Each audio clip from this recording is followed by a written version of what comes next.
Aholi punktlari orasida yo'llar qurilgan. Ularning uzunligi jadvalda ko'rsatilgan. Jadvalda raqamlarning yo'qligi nuqtalar orasida to'g'ridan-to'g'ri yo'l yo'qligini anglatadi. A va F nuqtalar orasida eng qisqa yo'lning uzunligini aniqlang. E nuqtadan o'tadigan va B nuqtadan o'tmaydigan.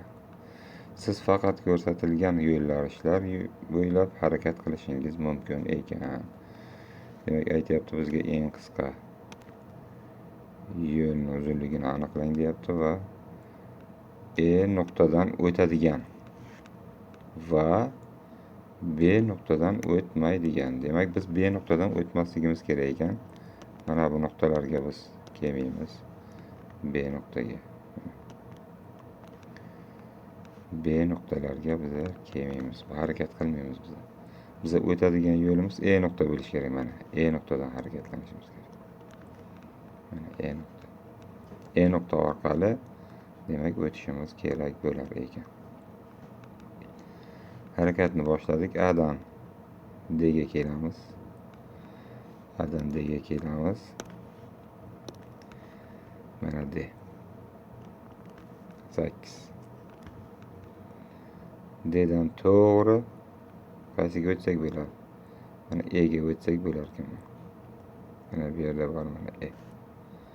D'dan to'g'ri E'ga o'tamiz. E'ga o'tsak 5. Mana E.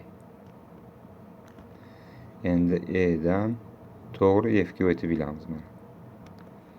F'ga o'tib bilamiz. Demak 5. Nechiga teng bo'ldi? 18 ga. Keyingi yo'limiz C orqali kelar ekan. A'dan C'ga o'tamiz. Mana C. Demak 4.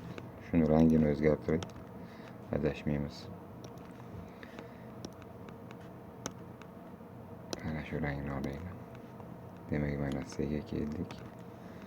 Demak 4 bo'ldi. C'dan to'g'ri D'ga o'tamiz mana D. C'dan to'g'ri D'ga o'tamiz.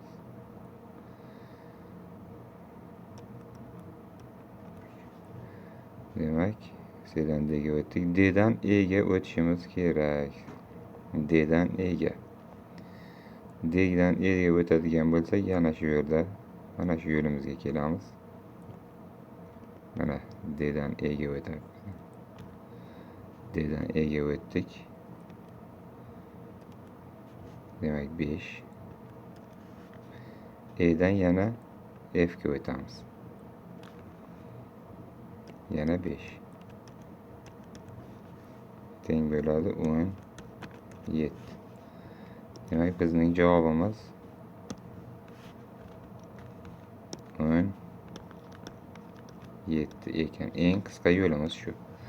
E'tibor berib qaranglar, A'dan F'ga ham borsa bo'ladi mana 16 bilan. Lekin bizda shart bor. Shart berib qo'ygan. Nima degan? B nuqtadan o'tmasin degan. B nuqtadan o'tmasin. E'dan harakatlansin. E'dan o'tmasa bo'lmaydi. E nuqtadan o'tish shart.